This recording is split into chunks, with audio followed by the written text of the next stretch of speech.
After making his shocking yet very expected return at WWE SummerSlam just this past Saturday, the question on everyone's mind as they tuned into this particular show is what would the original Tribal Chief Roman Reigns have to say to Solo Sikoa? And the answer to that was, Oorah!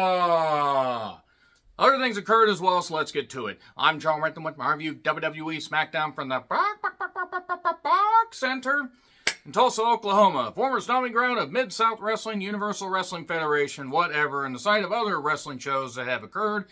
And boy, there was some wrestling that happened on this show, but it was more about the promos and setting up for Bash in Berlin, where a bunch of countries are going to just dive into Germany.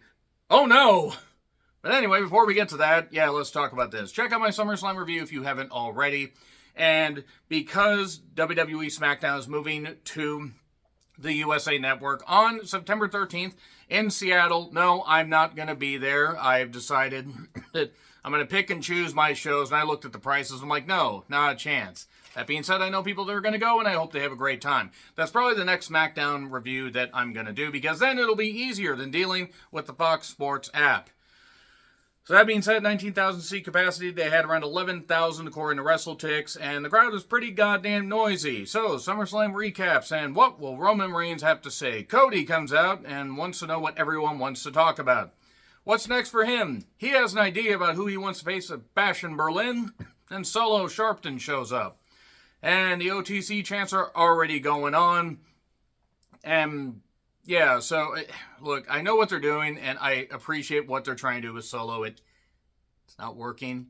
It's not believable. I mean, maybe that's kind of what they're playing into. This just isn't...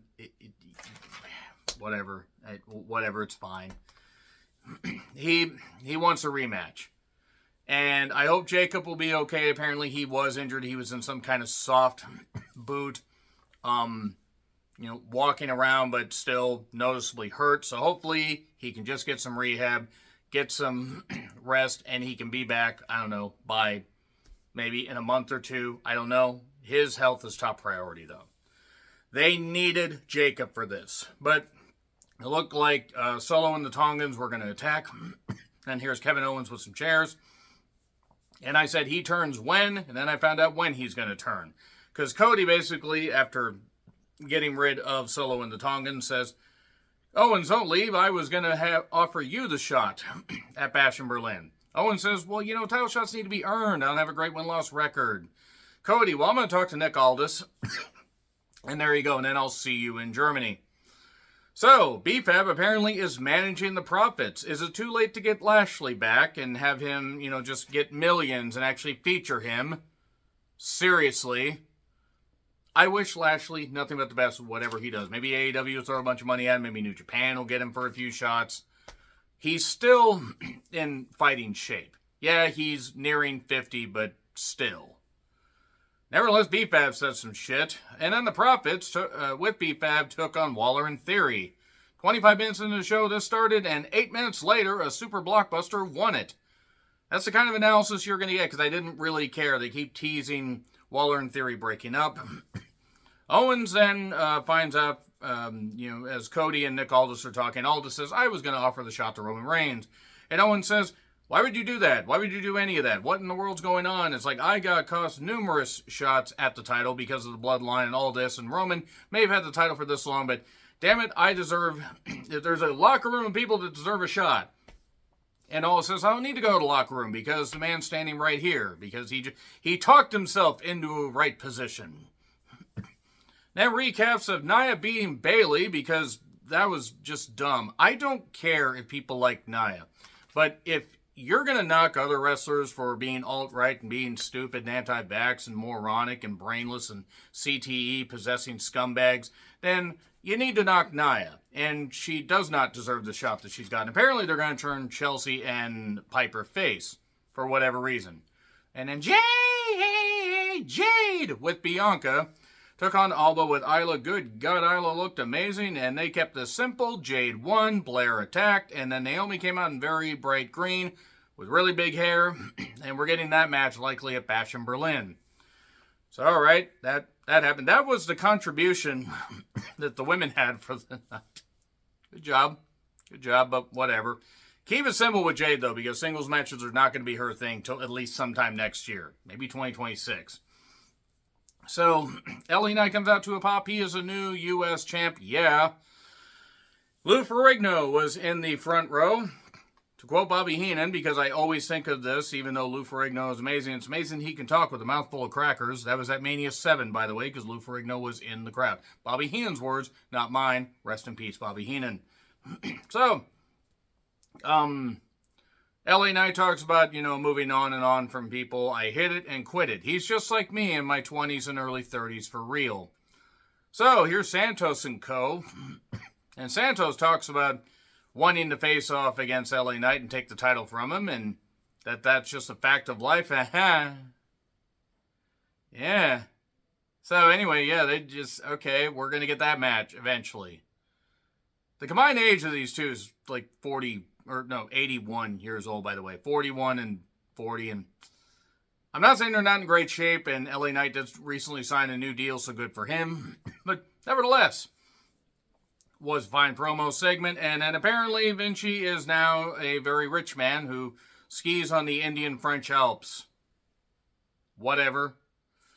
So, Vinci on the same show as Tiffany Stratton.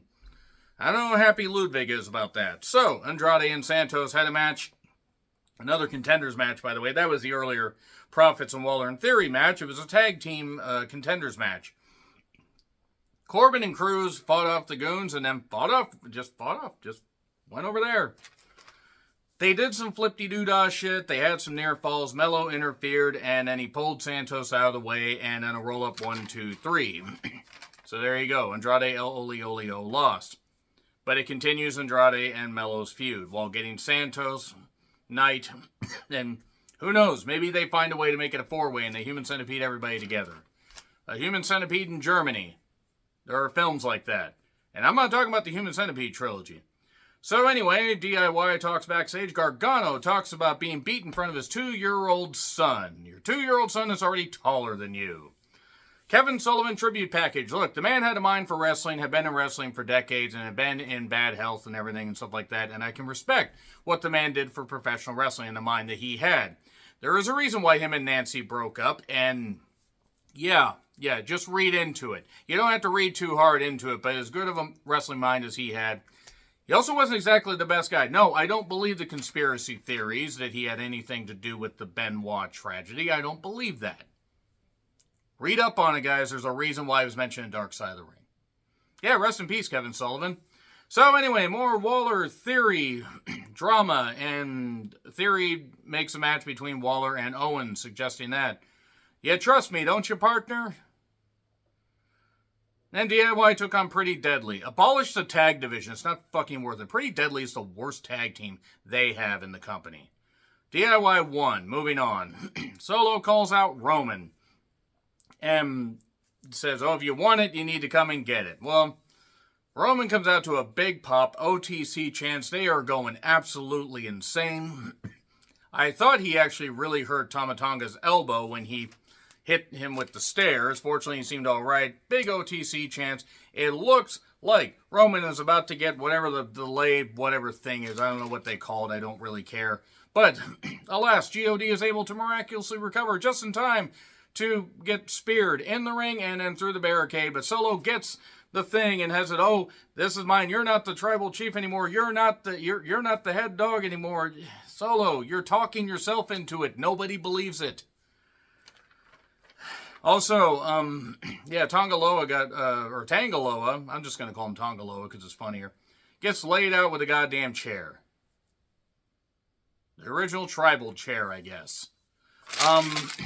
Alright guys, so that's it for the Smackdown reviews until September 13th.